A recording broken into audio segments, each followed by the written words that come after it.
Dear brothers and sisters, as we think about meditation, we realize that meditation brings many, many benefits to each and every one of us. Some could get physical benefits, others could get emotional benefits, some could get mental benefits, and some could get spiritual benefits. The process of meditation is such that as we close our eyes and we try to focus within, that a common disturbance comes to many, many people. And that disturbance comes from thoughts. So as we close our eyes, instead of being focused on the inside, we get distracted by our thoughts. And our attention, which should be focused on the inner treasures. We should be focused on the divine light and sound within. We should be focused on the many, many wonderful vistas that are within each and every one of us, instead of being focused on the true spiritual treasures. We find ourselves being carried away by our thoughts. And so what would a situation be for, let's say, a chef? A chef who has been asked to prepare for dinner for a few people. Now that chef needs to sit down and plan the meal. The chef needs to find out what kind of ingredients would the chef need for that meal. The chef would also need to find a means of getting those ingredients and the quantities of each and every one of them. And then the chef would have to see if the chef needs help from others to be able to produce that meal. But now, instead of spending the time to plan for the meal, if the chef starts to think about what happened in the Winter Olympics, who won and who lost, and the attention of the chef goes into other activities, what do you think will happen with the meal? Let's take the case of a student who has a big exam coming up. Now, for a big exam, a student needs to study hard. They need to focus on the subject matter. They need to study it many times. Every student has a different way of learning. So they need to use the method of learning that seems to be the best for them. Now, instead of doing that, if they start to think about the cricket match, if they start to think about the new movies, those that got released, and start to plan as to how they're going to be watching them, then what do you think will happen when they take the exam? Let's say there's an athlete who wants to take part in the Olympics. And let's say there was someone who's going to be in track and field. Now, to be able to run races, they need to practice every day. And as they practice, they need to focus on not only running, but also what kind of foods would help them run better, what kind of training, maybe weight training or other forms of training, they need to be successful in their races. But instead of doing that, if their attention goes into the day-to-day chores of what appointments they have for their children, what they need to talk about to their accountant, which doctor to see and when, then they would never be able to practice as they should. And so meditation is also very, very similar. If while we are meditating, if all we do is let the thoughts that come to us overtake us, then instead of meditating, we are thinker-tating. And those who just focus on thinking are never going to be able to gain from our meditative practices. So I'd like to relate a little story. This is a story about a young meditator who had learned to meditate, and as he was trying to meditate, every day when he sat down to meditate, he would get thoughts. Sometimes thoughts about his physical body, sometimes thoughts about his education, sometimes thoughts about his family, sometimes thoughts about others that he would meet in the neighborhood. And so every day when he sat down to meditate, his time would be spent in being focused not on the meditation but on the thoughts. And so he decided to figure out how is he going to deal with the thoughts. And he tried one method, he tried another method, and he was not successful. And so when he realized that he's not being successful, he went to a saint to ask for guidance. And when he went to the saint, this young meditator told the saint, every day I sit down to meditate, and I've been doing this for the last many weeks. But every day I get up disappointed because instead of being able to experience the inner treasures, instead of being able to connect with the spiritual vistas within myself, I find that I am caught up in the thoughts that come to me. And I have thoughts about my family, I have thoughts about my work, I have thoughts about what is happening in my neighborhood, and one thought after another just keeps coming to me. And so how should I deal with the thoughts? What state do I have to be in so the thoughts are not bothering me? So the saint listened to him very patiently, and when he was done, the saint said, I would like you to do the following. They lived in an area which was close to the ocean. And so the saint said, I would like you to go to the ocean, and in the ocean you'll see that there's a big rock. The rock is jutting out of the water, maybe about 15 feet. And I want to take a whole year so that you can truly understand your problem and find a solution. And I want you to go to the ocean in the summertime, in the autumn or the fall, in the winter, and in the springtime. And I want you to look at the rock and jot down what is happening with that rock. And then after you've gone there in all of those seasons, I want you to come back and tell me what you found.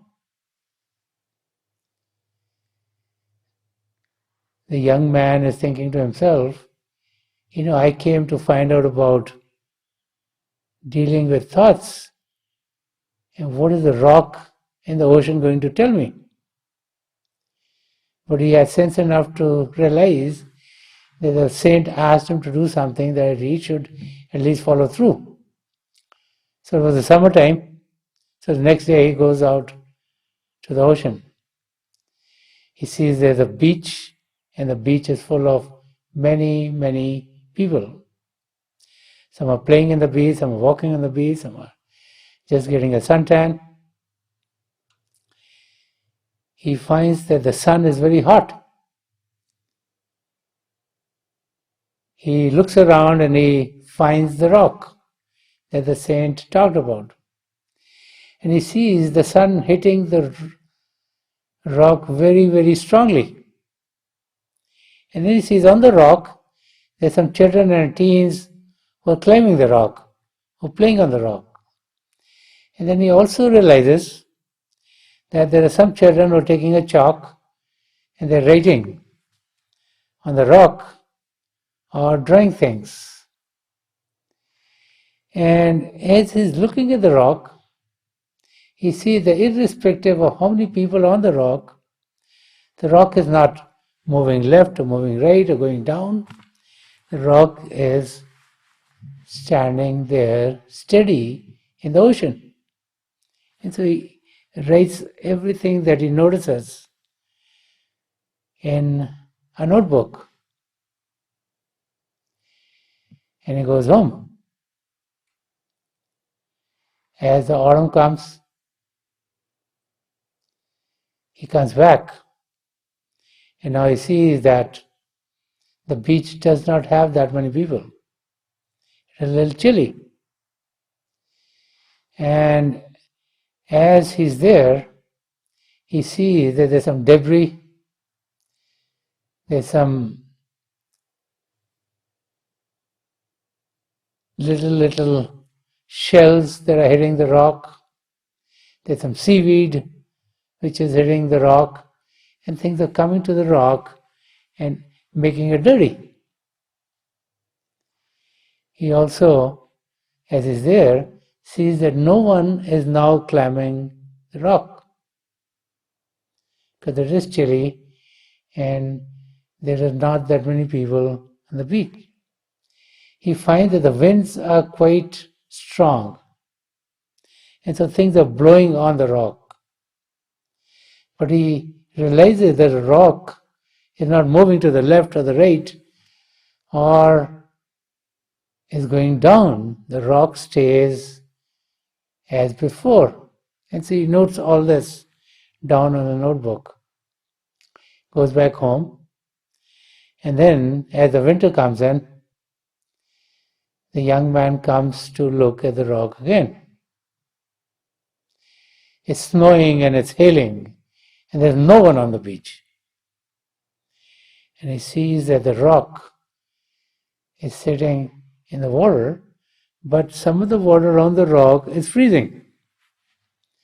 It has got some kind of ice on the rock. As the young man is on the beach looking at the rock, it starts to snow. And not only the snowing, is also hailing. So he sees like pieces of ice hitting the rock, he sees snow falling on the rock. But he realizes the rock is not moving. The rock remains in the same place. And irrespective of all the hail that are hitting the rock is still there. So the young man notes all of this in his notebook.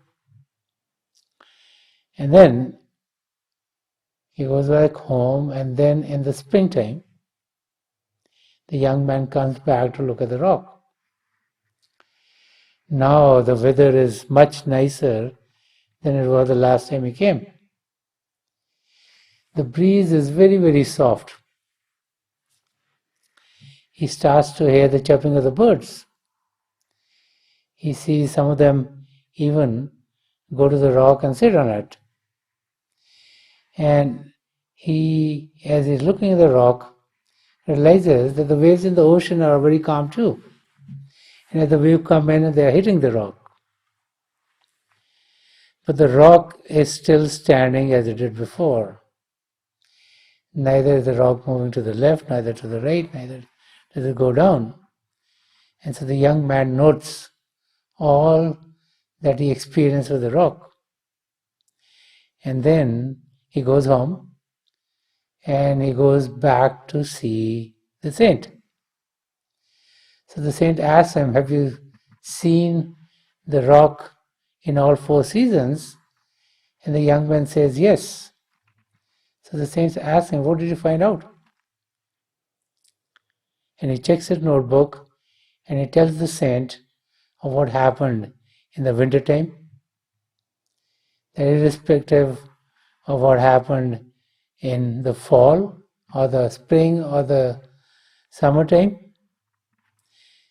that irrespective of whenever he went, and irrespective of whatever was happening on the outside, whether the breeze was soft or there was hail or a storm was coming up or there were children playing or there were birds sitting on the rock in all situations stood magnificently in the water.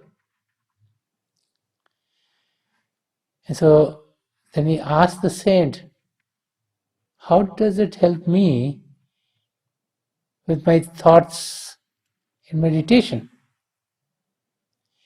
And the saint smiled and told him, just like the rock was sitting tall and magnificently, while the outside weather was changing, so you as you meditate need to be in a state where you don't let the thoughts that come to you bother you. Your attention should be focused right within yourself so that you can partake of the inner treasures within. And to do that, you need to be able to recognize where your thoughts are coming from.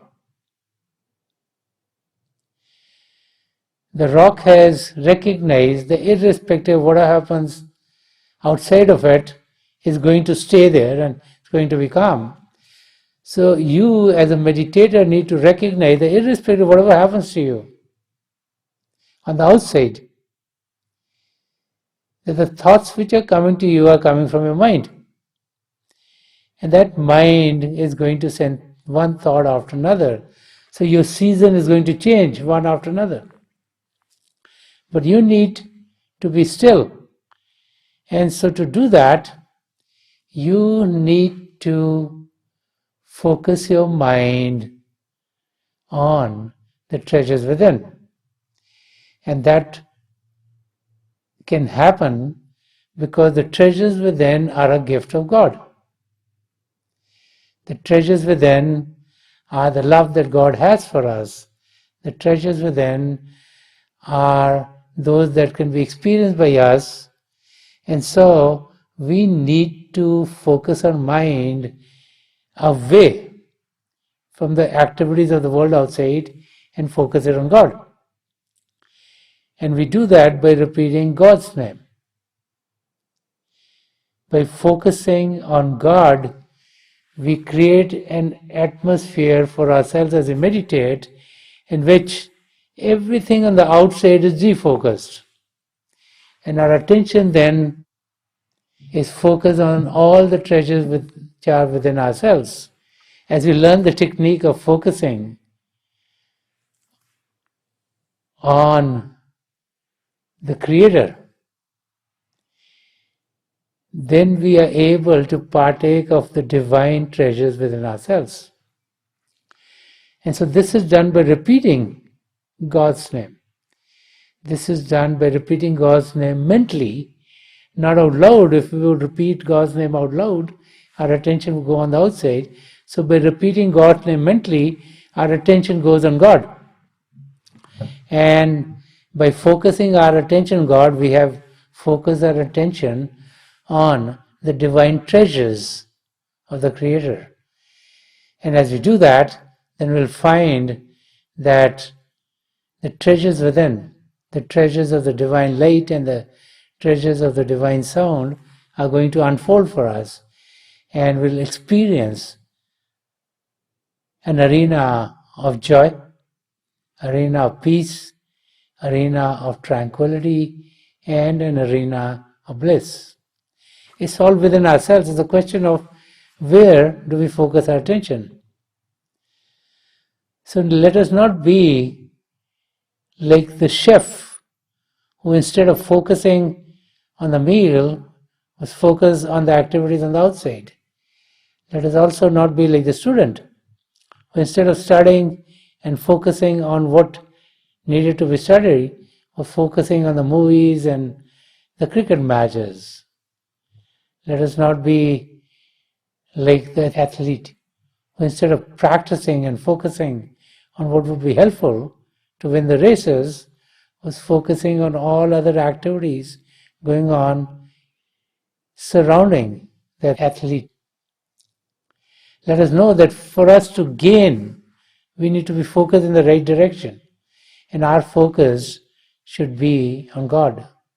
And then only are we going to fulfill the very purpose for which we've all come into this world, which is to truly know ourselves and to know God. As we focus on God, we realize that beyond the physical, beyond the mental, beyond the emotional, there's a spiritual state. There's a spiritual part of us, and that part is called the soul. And that can be experienced as we still the body and still the mind. And that happens as we meditate and as we realize ourselves at the level of the soul, then a spiritual journey to experience God begins, and we then are able to go from self-realization to God-realization. So let us meditate for a few minutes. Let's sit as comfortably as we can. Let's close our eyes very gently, just like we close them when we go to sleep. Our eyeballs should be straight, focus 8 or 10 inches in front of us. And as we close our eyes, those of us who have been initiated in the mysteries of the beyond, let's do a Simran. And those of us who are new here, let's repeat any name of God that we feel comfortable with. This repetition of God's name should be done mentally and not out loud.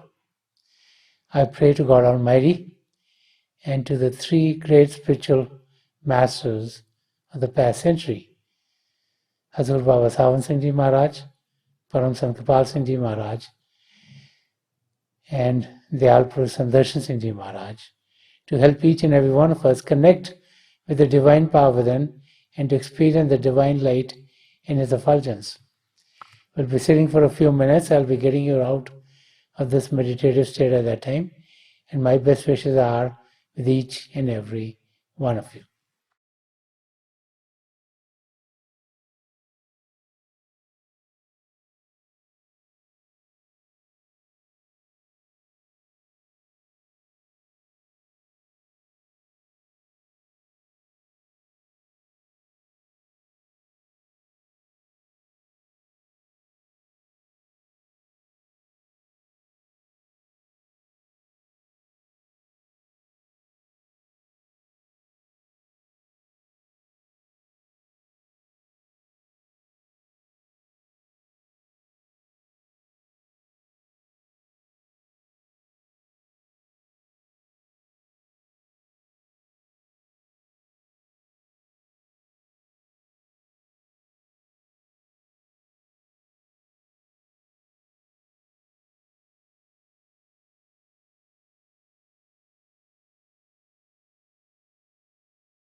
Please leave of, छोड़ दीजिए जी.